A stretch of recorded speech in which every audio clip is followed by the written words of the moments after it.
Hello and welcome, I'm Joshua Barnes and you're watching NewsX World. Let's first take a look at our headlines.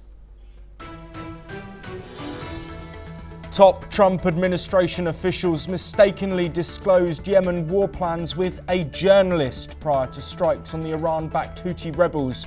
Trump slams the Atlantic after being questioned over their first-hand account, though says he knows nothing of the security breach. South Korea's acting president Han Duck-soo says that the country will do their best to weather a tariff storm triggered by Donald Trump. His statement comes a day after the Constitutional Court reinstated him after dismissing his impeachment. Samsung have announced that their co-CEO Han Jong-hee has died at the age of 63. Han, who dies after suffering a cardiac arrest, was in charge of consumer electronics and mobile business. The Israeli army says it has struck 2 military bases in central Syria despite warnings over escalation from the European Union. The IDF says it will continue to act in order to remove any threats to its citizens and the state. The UN has announced it will downsize international staff in Gaza as fighting intensifies in the Strip. Pre-dawn strikes have killed at least 23 people in the territory, according to the Palestinian-run Health Ministry. Australian Treasurer Jim Chalmers is set to hand down his fourth budget as the country inches closer to the federal election. Chalmers says building a more competitive and productive economy is the best defence against US President Donald Trump's tariffs. A strong 6.7 magnitude earthquake has struck off New Zealand's south coast. The country's disaster agency is assessing if there are any tsunami threats, as residents in southern regions are told to stay away from beaches and marine areas. An incendiary device has been found at a Texas Tesla dealership as protests continue against Elon Musk's company. President Trump has planned to crack down on vandalism as sales in Europe dropped 45% amid rows over Musk's links to Trump.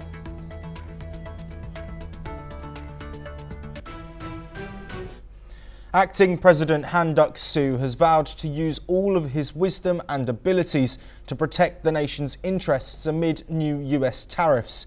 In a national address, Han made the pledge after being reinstated. He said the world is witnessing growing US-China rivalry and a shift in the global economic order. He called on cabinet members to continue to pursue government policies in a timely manner while communicating them to the public. Han said he has spent nearly 5 decades serving people who wanted to keep the nation from drifting to either extreme, always striving for progress. Han warned that a divided society only leads to decline. He stressed the need for a new approach from the government and political parties. Samsung Electronics co-CEO Han Jong-hee passed away on Tuesday from a cardiac arrest. Having spent over 37 years with the company, Han led Samsung's consumer electronics and mobile divisions since 2022. He played a key role in elevating Samsung's TV business and pioneered the development of LED TVs. Despite challenges in its semiconductor sector, Han remained focused on growth, advocating for strategic mergers and acquisitions during a recent investor meeting. Samsung has not yet named his successor, but has expressed condolences, honouring his significant contribution to the company's success.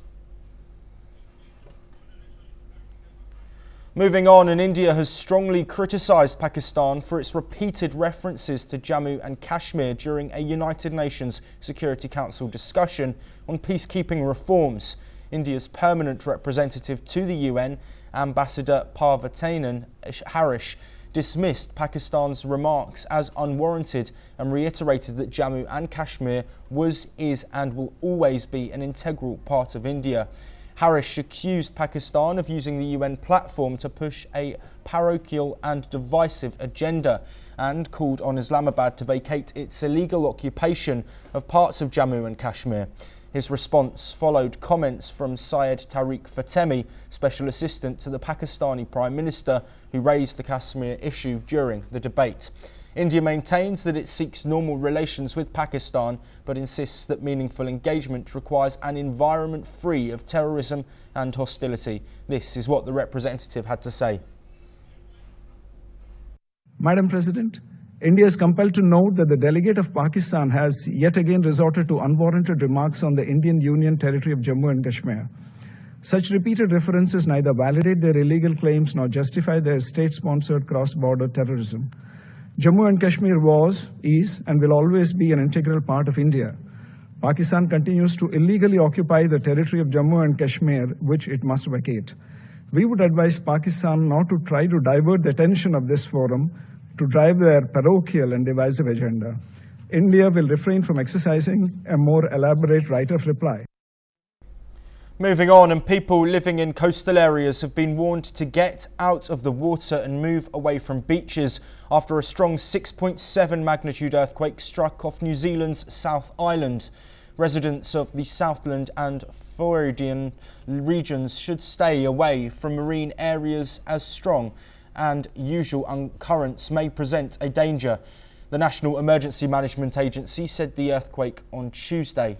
This comes after a powerful 6.7 magnitude earthquake has struck off the coast of Riverton, New Zealand at a depth of 10 kilometres. Initially recorded as a 7 magnitude quake, the tremor hit the southwest tip of the South Island. The US Geological Survey has issued green alerts indicating a low risk of casualties and damage. New Zealand's Emergency Management Agency is assessing any potential tsunami threat, but has not issued a warning so far. This comes as a reminder of the country's seismic vulnerability, with Christchurch still remembering the devastating 6.3 magnitude quake in 2011 that claimed 185 lives. Residents in affected areas have reported strong shaking, but no major destruction. Authorities are continuing to monitor the situation for aftershocks.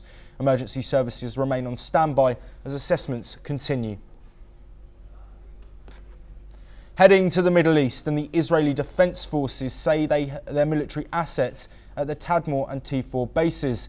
These are located in Palmyra and 50 kilometres west of the city. The military stressed that Israel continue its operations to eliminate threats. The strikes come amid warnings from the European Union. EU Foreign Policy Chief Kaja Kallas visited Jerusalem on Monday. She cautioned that Israel's attacks in Syria and Lebanon risk further escalation. According to media reports, Israel has carried out hundreds of strikes in Syria since December. The country says its goal is to prevent weapons from reaching groups it considers terrorists.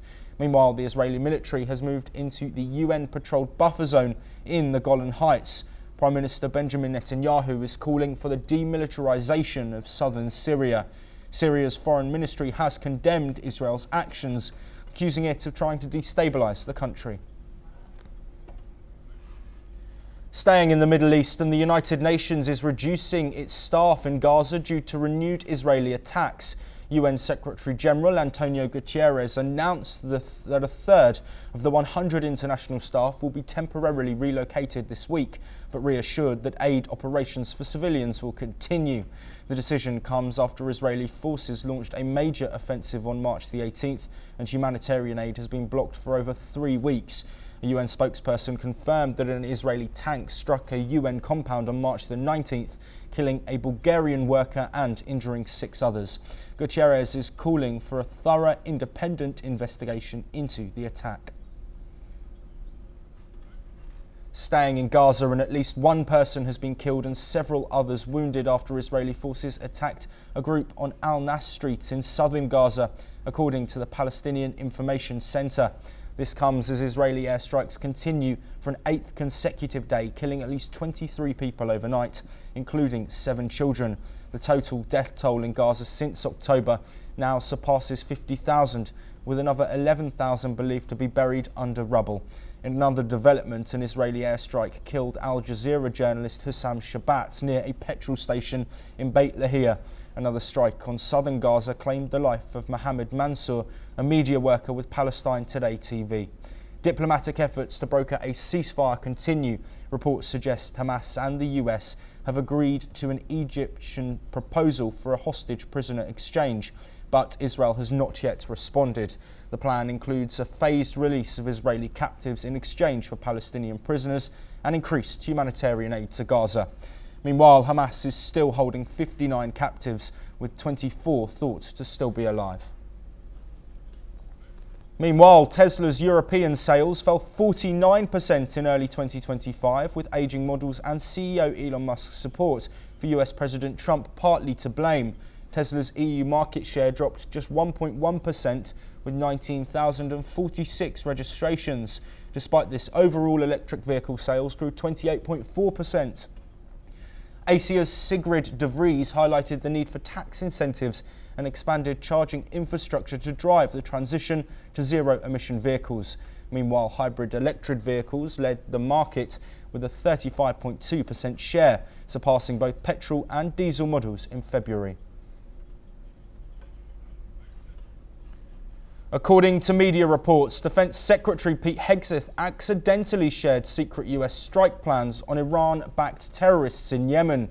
He sent them in a group chat with top Trump administration officials. However, the chat mistakenly included a magazine editor. The officials used the public encrypted messaging app Signal to discuss the plans. Analysts said this raises serious concerns about the mishandling of national security information. Former intelligence officials said that such details should only be shared through secure government platforms. Brian Hughes, a spokesperson for the White House National Security Council, confirmed the chat's authenticity. He said officials are reviewing how an unintended member was added. Hughes also defended the discussions, calling them a sign of deep and thoughtful policy coordination. He added that the success of the Houthi operation shows there were no threats to US troops or national security. Jeffrey Goldberg, editor-in-chief of The Atlantic, revealed the leak in an article. He reported that Mike Waltz, Trump's national security advisor, mistakenly added him to the Signal chat. The group was titled Houthi PC Small Group. Let's hear what Trump and Pete Hegseth had to say on the matter. Nobody was texting war plans, and that's all I have to say about that. You're talking about a deceitful and highly discredited so-called journalist who's made a profession of peddling hoaxes. I don't know anything about it. I'm not a big fan of The Atlantic. To me, it's a magazine that's going out of business. I think it's not much of a magazine, but I know nothing about it. You're saying that they had what? They were using Signal to coordinate on sensitive materials and having to do with what? Having to do with what? What were they talking about? With the Houthis. The Houthis? You mean the attack on the Houthis? Right. Well, it couldn't have been very effective because the attack was very effective. I can tell you that. I don't know anything about it. You're telling me about it for the first time. Meanwhile, US President Donald Trump announced a 25% tariff on countries buying oil or gas from Venezuela, effective on April the 2nd. This move targets buyers like China, which imports the majority of Venezuela's oil. The tariff, part of an executive order, is combined with existing tariffs and will last 1 year after the last Venezuelan oil imports. Additionally, Trump extended Chevron's wind-down period in Venezuela until May the 27th, providing relief for the company. The US government aims to pressure foreign buyers, particularly China, while limiting benefits to Venezuela's government under President Maduro. Venezuela rejected the move, calling it an economic war. The tariff could increase Russian oil demand, as countries like China and India might prefer Russian crude to avoid additional sanctions. A US appeals court judge recently made a striking comparison. She said that Nazis had more rights to contest their removal from the US during World War II than Venezuelan migrants deported under the Trump administration. Judge Patricia Millett raised the issue in a heated court hearing. She questioned government lawyer Drew Ensign on whether Venezuelans targeted for removal had enough time to challenge their alleged gang ties. The Trump administration had invoked a rarely used 18th century law to deport them. The 1798 Alien Enemies Act has only been used 3 times in US history. The last time was during World War II, when the government interned and removed Japanese, German and Italian migrants. The Trump administration used the law to deport alleged members of the Tren de Aragua gang. Now the administration is asking an appeals court to overturn a 2-week ban on using this law. The ban was issued by US District Judge James Boasberg on March the 15th. It prevents deportations of suspected gang members without final removal orders from immigration judges. Family members of many deported Venezuelans deny they have gang ties.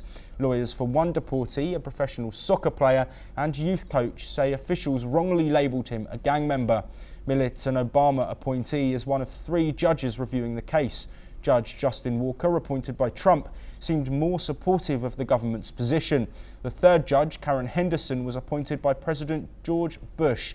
The court has not said when it will issue a ruling. Let's hear what sisters of the deportees said. Cuando ni siquiera ellos son solo migrantes, no son delincuentes, no pertenecen a ninguna banda, porque tanto aquí como allá tuvieron que haber sido estudiados de su personalidad, de sus antecedentes, y claramente pudieron haberse dado cuenta de que ellos no tenían antecedentes, que no le debían nada a nadie. Mi hermano con 19 años cumplía con todos los requisitos que le pedía Estados Unidos para establecerse allá. Tenía su corte para el 2027, sin embargo, fue llevado por encima de eso, sin antes presentarlo ante un juez. Moving to Europe, and Russia and Ukraine have reported large-scale drone attacks on the 24th of March. Moscow stated it had intercepted 227 Ukrainian drones and carried out strikes on 143 Ukrainian targets, including military airfields and drone facilities.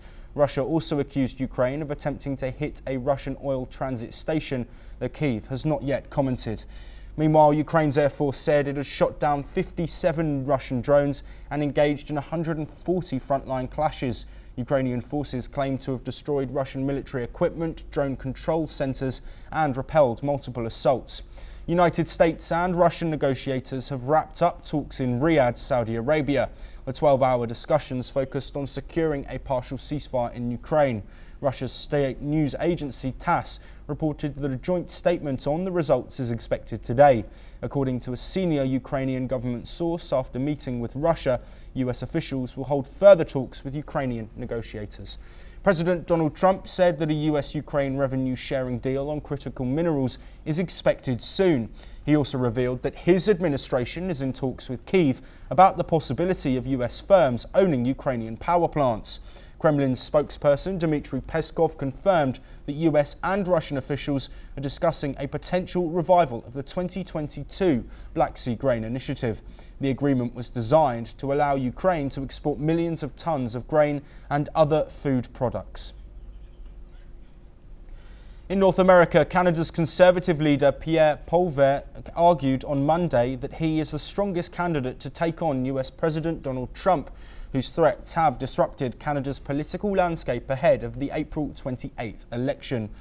Poilievre criticised Prime Minister Mark Carney's Liberal government for weakening Canada's position against Trump. Carney, who replaced Justin Trudeau, described the US-Canada relationship as a friendship lost, blaming Trump for the economic strain. Recent polls show the Liberals closing the gap with the Conservatives. Poilievre proposed tax cuts to boost the economy, while Carney positioned himself as a skilled economic crisis manager. As tensions with Trump escalate, both leaders will face off in debates on April the 16th and April the 17th. Let's hear what Pierre Poilievre had to say. You know, there's a reason why Donald Trump wants the weak, out-of-touch liberals in power. They've handed him control of our economy. They blocked our resource projects, landlocking us into the Americans. They've taxed our people and our businesses sometimes into submission and put us into an unprecedented place of weakness relative to Donald Trump, who now threatens us. And I know that people are scared. They feel threatened. A paramilitary attack on a mosque in eastern Khartoum of Sudan has killed 5 people and injured dozens more during evening prayers, according to Sudan's emergency lawyers group. The shelling, blamed on the Rapid Support Forces, marks the second assault on civilians since the army recaptured central Khartoum, including the presidential palace. On the same day, RSF artillery pounded Omdurman, killing 3 more civilians in one of the heaviest bombardments in months. For nearly 2 years, Sudan has been devastated by civil wars between the army and the RSF, with tens of thousands killed and over 12 million people displaced. Mozambique opposition leader Venancio Mondlane said he and President Daniel Chapo had agreed to end all violence after months of deadly clashes between protesters and security forces. Mondlane met with Chapo in Maputo, the capital of the southern African nation, which has been gripped by political turmoil since a disputed general election back in October. "We will end all violence," Mondlane said in a live video on social media. "All types of persecution from both sides, we agreed it has to stop." This included police violence and civil violence against police, his own supporters as well as members of the ruling party, Mondlane continued. Over 360 people have died in demonstrations and blockades which have been violently repressed, according to a local civil society group.